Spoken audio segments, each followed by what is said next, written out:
Olá! Estamos começando mais um Conexões na Ponta do Giz, o seu programa em que você, professor, você, professora, faz aquela pausa para aprender um pouco mais conosco, com a TV Conexões, a Estação do Saber, aquele momento daquele cafezinho para poder colocar o assunto em dia, aquele bate-papo de corredor com o professor, para poder trocar uma ideia bem legal, ter uma reação química, quem sabe, né? Porque o nosso tema de hoje tem muito a ver com esse universo das reações, né? Porque o nosso assunto de hoje envolve química, envolve música, envolve ensino e aprendizagem. Nós trouxemos hoje aqui um professor da rede que trabalha com a disciplina de química, mas de uma forma lúdica. Mas nós vamos conversar com ele sobre os desafios desse ensino da química na educação básica e as inovações metodológicas que ele traz para poder superar esses desafios. Então, conosco hoje, professor Herbert Oliveira. Professor Herbert, muito obrigado por aceitar o nosso convite de estar aqui hoje na TV Conexões, a Estação do Saber. Professor Herbert é professor da rede do Colégio Estadual José Barreto, em São Caetano, e ele agora vai se apresentar para vocês para falar um pouco de quem é Herbert Oliveira, para quem ainda não o conhece. Por favor, professor, fique à vontade. Ok, em primeiro lugar, agradecer o convite, né? Estar participando do programa. Eu sou Herbert Oliveira, né? Formação em Química, né? Comecei como tecnólogo, primeira formação tecnólogo em Química, depois fiz o curso de licenciatura em Química na UNEB, depois a gente fiz a formação em Química Aplicada, mestrado em Química Aplicada também pela UNEB. Atualmente eu estou como doutorando em biotecnologia, fui para uma área afim aí à biologia também, né? Juntar a química com a biologia. E é isso aí, e experiência na indústria, né? Tenho como hobby a música, que eu tento trazer para a sala de aula, né? Os projetos que a gente vai compartilhar com vocês, e para a gente é um prazer estar aqui. Então, uma formação bastante sólida dentro dessa trajetória que envolve a química. Com certeza. Professor, a gente sabe que a química ela está presente nos medicamentos, nos alimentos, né? Nos hormônios, né? Que mexe, inclusive, com os nossos humores diários, né? Mas, mesmo assim, muitos alunos ainda chegam no primeiro dia de aula na educação básica e faz a célebre pergunta, né? Para que serve a química? Diante de uma pergunta dessa aí, como é que o senhor reage? É uma pergunta realmente que acontece bastante, né? Principalmente o aluno quando vem do ensino fundamental, né? O ensino fundamental geralmente tem ciências, e aí quando ele passa para o ensino médio ele se depara com química, física, biologia, e acaba sendo novidade. Em relação à química, eu costumo abordar o cotidiano, né? Que a química está presente em tudo. Aí eu começo a falar com ele: você acordou hoje, qual foi o produto que você utilizou no banheiro para escovar os dentes? Creme dental, tem química. Tomou banho, água tem que ser tratada, tem química. O café, né, eu coloco como a cozinha é um laboratório que a gente tem vários alimentos que tem química. Então, eu tento contextualizar, né, o cotidiano, que tudo que ele acessa, que ele utiliza, tem a química, né? Até o sal, né, que coloca ele para temperar. O sal para temperar a comida, medicamento, né, o combustível que abastece. E aí tem uma série A própria vacina, agora é a época do Covid, né? Discutiu muito a questão da vacina, tudo isso aí tem química. E diante dessa sua argumentação, desse universo que a química está presente daí, como é que o aluno reage quando você faz essa sua colocação? Ele fica espantado? Ficam espantados, ficam curiosos, alguns sinalizam que não gostam de química, né? Não gosto de química, pessoal, tem muito cálculo. Aí começa a associar que tem cálculo. E a gente vai contornando, né? A questão da aplicação, né? Porque hoje a gente está na atualidade agora mesmo com essas questões de guerras, tudo em função de quê? De petróleo, terras raras, está muito discutido agora, que tem tudo a ver com a química, né? Os metais que você utiliza hoje, tem a indústria agora, carro elétrico, né? A gente está com a BYD agora aí. Então, tudo isso a gente dá para trazer para a sala de aula, né? Contextualizar para o aluno que a química está presente. Até ele indo no supermercado, né? A gente coloca o supermercado como uma tabela periódica. Você tem vários produtos ali, até para ele entender, né, aquele produto, porque é zero, porque não é, porque é light, para ele não estar comprando um produto, às vezes, que não é adequado para ele estar consumindo. Então, tudo isso a gente faz no trabalho, né? A gente faz muita coisa sobre química de rótulos, trabalho que a gente faz usando o rótulo dos produtos, né, durante a aula.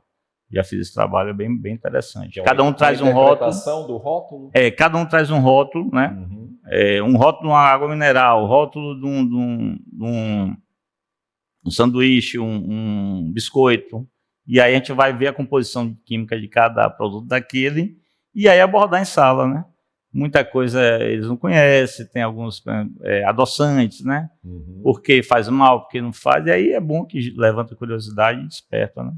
A gente começa a conquistar assim, né? Através do cotidiano do aluno.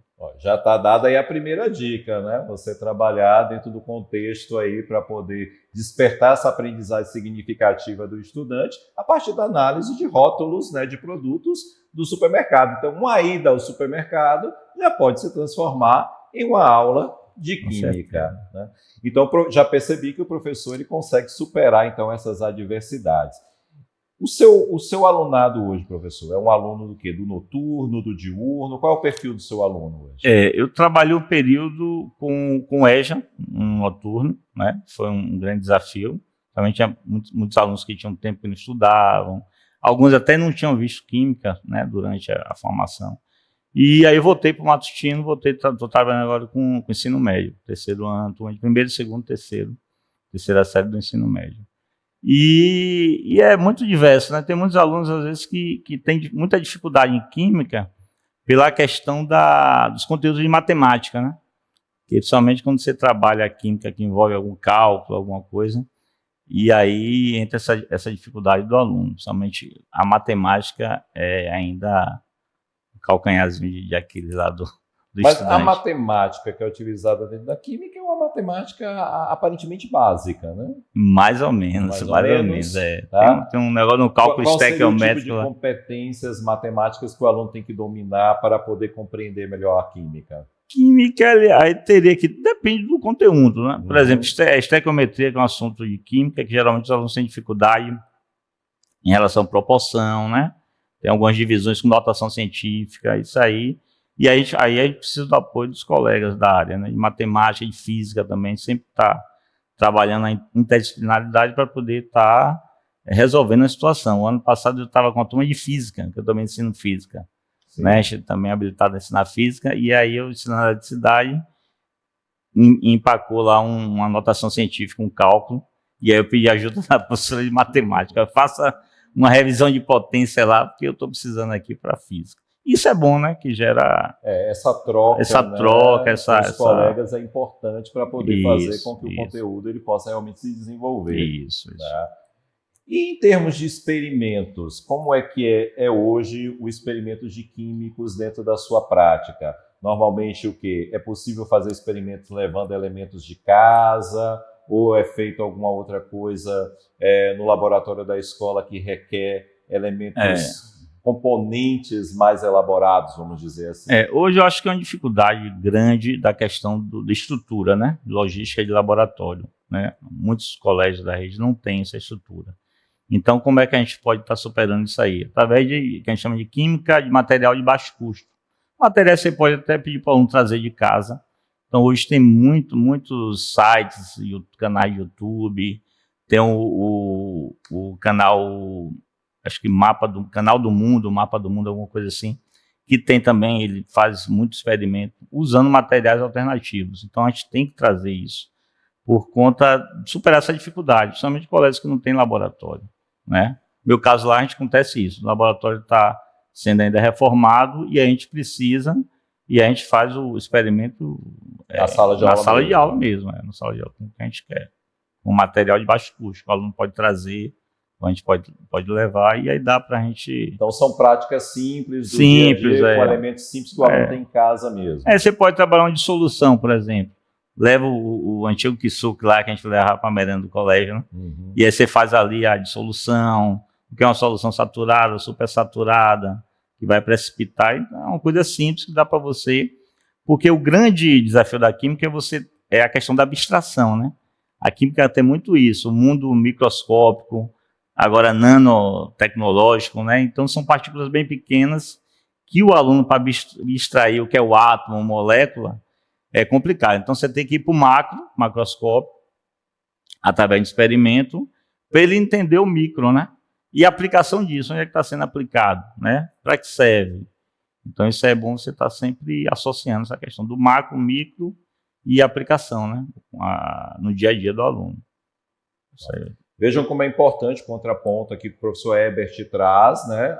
Nós sabemos que o governo do estado está investindo aí com mais de 100 escolas entregues no estado, escolas novas, modernizadas, com laboratórios, mas a rede é muito maior. Então, algumas escolas ainda estão passando por um processo de modernização, de atualização. Mas mesmo com essa dificuldade, mesmo que temporária, os professores não estão deixando de fazer as práticas para que os estudantes possam compreender melhor como é que a química acaba sendo possível de ser realizada mesmo na sala de aula. Tá? É lógico que, existindo o laboratório ficando pronto, práticas mais complexas poderão ser elaboradas com as vidrarias e com outros equipamentos dentro dessa perspectiva macro, micro, que o professor está pontuando aqui com a gente. Tá?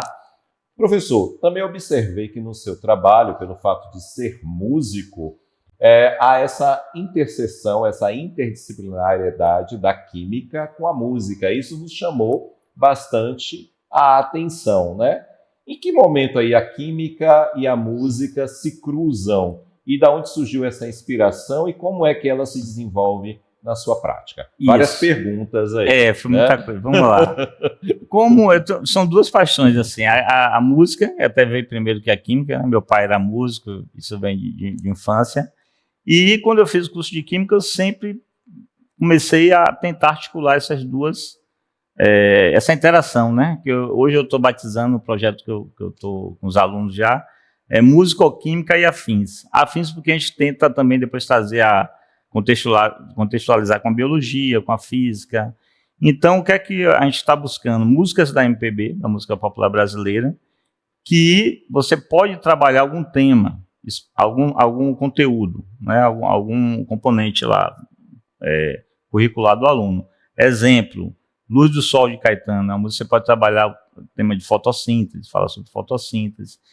A gente trabalhou agora recente a música As Coisas, que é de Caetano e Gil. Essa música traz muito a questão a matéria, as propriedades da matéria, densidade, massa, volume, peso. E foi interessante, porque a gente coloca a música e já dá uma diversificada na aula. Hoje o professor tem esse desafio, né? A gente está na plena era da inteligência artificial, com uma competição absurda, né? Porque ele está ali com o mundo nas mãos ali, com tecnologia, e aula expositiva somente, realmente eu acho que a gente tem que inovar, tem que estar mudando, buscando. E foi uma das maneiras que eu aproveitei, né? O conhecimento que eu tenho de música para unir com a química. É um projeto que tem muita coisa ainda, já tem acho que umas 30 músicas que eu vi que tem condição da gente trabalhar com a química e com a biologia também e tal. Eu também agora estou nessa área aí, né, de biotecnologia, dá para a gente fazer alguma coisa. E acho bem interessante. E dá uma diversificada para o aluno, né? A questão dele absorver o conteúdo da disciplina, utilizando a música. Acho que todo mundo... Não tem uma pessoa que não gosta de música hoje, né? E como é a sequência para essa utilização? Você leva a música para a sala de aula, eles ouvem a música, como é o processo? Eu fiz uma experiência agora, eu tenho uma caixinhazinha de som da JBL, que é minha companheira, né, onde eu levo, e aí eu coloquei a música, peguei o texto da música, né, imprimi, já com atividade, aí pedi para eles primeiro ler a música, o que é que entendeu, o que é que tirou dali, e depois a gente coloca a música, os alunos escutam a música, e depois eu peço para eles o que é que chamou a atenção, né? Qual estrofe chamou mais atenção. A gente vai discutindo. Têm a letra da música com eles? Eles já têm a letra da música e a atividade. Atividade baseada na letra da música, né? Tem lá densidade que aparece o que é que significa a densidade que apareceu na estrofe tal? Aí já tem lá a definição de que é densidade. E aí eles vão correlacionando, né, a letra da música com, por exemplo, as propriedades da matéria. É um exemplo aí. Eu fiz um ano passado uma interessante também, a música de Lulu Santos, Como uma Onda, né? Eu estava ensinando ondas em física e teve um aluno, pô, professor, tá muito chata a aula, o senhor até é gente boa, mas a aula não estou conseguindo compreender. Aí eu fiquei pensando, falei, rapaz, eu já vou ter que apelar pro violão. E aí cheguei na outra semana com o violão na sala e ficaram me olhando assim, eu com o violão. E aí a gente tocou, levei a letra da música Como uma Onda, cantamos a música, eu toquei a música e tal, e depois a gente levei para o quadro a questão do que é uma onda, os altos e baixos da onda, da vida, e comecei a relacionar com a questão até filosófica também. E eles adoraram a aula, Essa aula marcou, foi a turma de segundo ano passado, esse trabalho que eu fiz. Então, tem muita coisa aí que dá para fazer a partir da música, aí, trabalhar a partir da música. Vejam só quantas, né, informações já trouxemos aqui para você, professor, você, professora, que está nos acompanhando nesse programa de hoje, né? A química dos rótulos, né? Práticas químicas para você fazer dentro da sua própria sala de aula. E agora aí uma interdisciplinariedade que envolve música, química, filosofia. Está gostando do programa? Quer replicar isso aí na sua sala de aula? Continue nos acompanhando e nos siga também nas nossas redes sociais. Procure também os nossos conteúdos pedagógicos disponibilizados na nossa plataforma pedagógica, tá? Que vai estar aparecendo um QR Code aí na sua tela, viu? Não deixe de acompanhar Conexões da Ponta do Giz e TV Conexões, a estação do saber. Professor Herbert, tá? Continuando ainda dentro desse papo aí, dentro dessa atividade interdisciplinar, esse público que você está trabalhando com essas não, são alunos do quê? Da primeira série, segunda série? São alunos que estão tendo o primeiro contato com a química? Isso, alunos da primeira série, né? Para a gente fazer essa... Até para você dar uma motivada, né? O aluno está chegando, ele está tendo o primeiro encontro com a química. Eu até me surpreendi que teve uma aluna que falou, professor, eu gosto de química. Uma só da turma falou gostar de química. Aí, e a gente fica feliz, né? E outros alunos falam, não, professor, eu acho que eu vou passar a gostar da química, depois que teve aula de música e tal. E eu estou já com outros pensamentos, de fazer uma aula até fora da sala, no pátio, depois do intervalo, a gente fazer uma roda de violão, e a gente, não sei... Ainda não chegou a levar o violão, né? Levei o ano passado para aula de física, que eu comentei, do conteúdo de ondas lá. E esse ano ainda não. Porque começou agora também, mas ainda vou fazer essa surpresa para eles. Levar o violão. E tem alguns que gostam de cantar, né? Uns alunos que gostam de cantar, e aí aproveitar para a gente estar fazendo esse trabalho. E é incrível, né, como essas atividades significativas que tiram um pouco o aluno da sua zona de conforto, né, leva ele para um outro espaço dentro da unidade escolar, isso. Já ressignifica a aprendizagem, né? Ele se sente mais motivado, engajado em querer aprender mais, tem mais empatia pelo professor, e é muito importante nessa relação professor-aluno. E falando nisso, como é a sua relação com os alunos? Você tem alguma dificuldade com seus alunos? Ou normalmente você é aquele professor que os alunos vêm lhe dar um feedback, tá? Para dizer ao professor, resolvi fazer química porque me inspirei na sua aula? Não, meu relacionamento é muito bom com os alunos. O ano passado a gente tive um aluno que ele fez para engenharia química agora. E aí ele foi aprovado, mandou o zap, tem alguns que eu tenho um zap, mantenho contato ainda. E o ano passado me convidaram para ser o padrinho da turma, terceiro ano. Eu fui para a sessão de fotos e tudo no Pelourinho com ele, subir e descer a carro pelo. Então, para mim, é muito, muito bacana, muito renova a gente, né? Lidar com esse público. São muitas memórias, né, já construídas nessa trajetória, né? E eu tenho certeza que outros professores que estão nos vendo aí agora também se identificam nessa fala, né? Porque é o nosso dia a dia dentro da escola. Principalmente quem já tem muito tempo de sala de aula, com certeza vai se identificar nessa conversa, nesse bate-papo que estamos tendo aqui com o professor Herbert.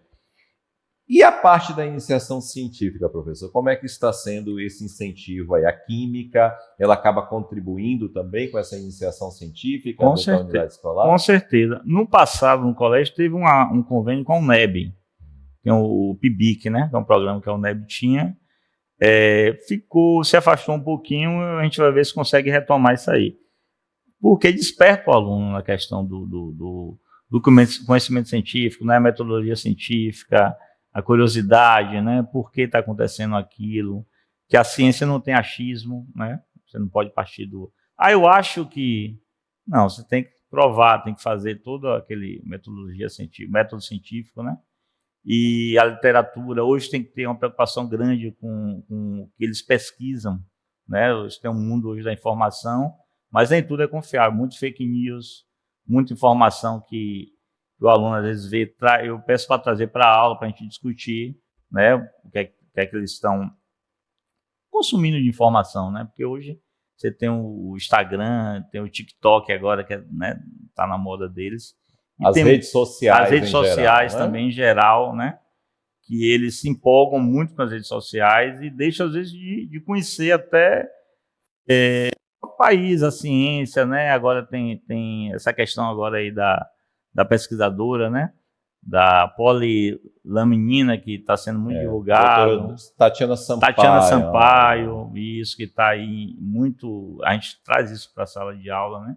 Porque a gente até discutiu. Vocês conhecem muito a blogueira, a Virgínia, né? Que é famosa, e Tatiana Sampaio, né? Que está uma pesquisa bem interessante. E isso aí é muito que a gente tem que realmente, como professor, incentivar, né? Provocar no aluno essa questão. O senso crítico também. Nem tudo que ele escuta, que ele assiste nas redes sociais é verdadeiro. Então tem que questionar, tem que duvidar, né? Então a ciência tem muito isso também, né? Um letramento dessa interpretação dessas informações que repercutem, né? Para compreender, né, que nem tudo que está ali é verdade. Hoje a gente está discutindo a questão do IA, né? Do ChatGPT que está aí. Eles passam atividade, eles vão no ChatGPT, já baixa tudo lá. E aí eu falei, pô, será que o caminho é isso? Não é que você não vai utilizar. Está até discutindo hoje lá na aula do doutorado, a professora falando, vocês podem utilizar. Agora, saber como é que você utiliza.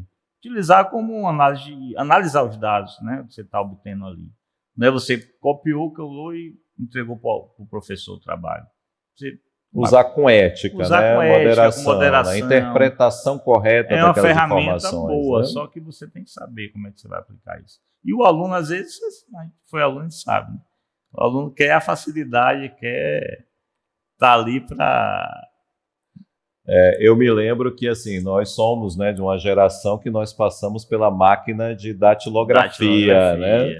Então, a enciclopédia Bassa, né? A enciclopédia Bassa, né? Então a gente vivenciou todos esses estágios, né? Então, para quem não passou por esses estágios que nós passamos e chega agora com a inteligência artificial, se sente realmente assim, né? Como é que eu poderia dizer assim, inspirado, né, a simplesmente copiar e colar aquilo ali, né? Ele acaba sendo atraído por aquela facilidade. Mas é o nosso papel, né, enquanto professor, de fazer essa reflexão ética de que não, a tecnologia está aí, ela pode ser utilizada, mas tem que ser utilizada com metodologia, com moderação, né, com modulação, para que realmente aquilo possa ter um aprendizado e uma aplicabilidade prática. Porque senão não é conhecimento que você está produzindo. Você está reproduzindo o que a IA trouxe para você de informação e que muitas vezes é uma informação que não é correta, né? Ela lhe deu uma resposta ali para poder se livrar de você, qualquer uma, sem realmente fundamento, né? Então cabe nosso papel, enquanto professores, pesquisadores, trazer essa reflexão. Professor, estamos chegando já quase aqui no fim do nosso programa. Então, que mensagem você deixaria para que os estudantes que encontram dificuldades no aprendizado de química pudessem ter para desconstruir essa ideia de que química é difícil? Eu acho que é persistir, né?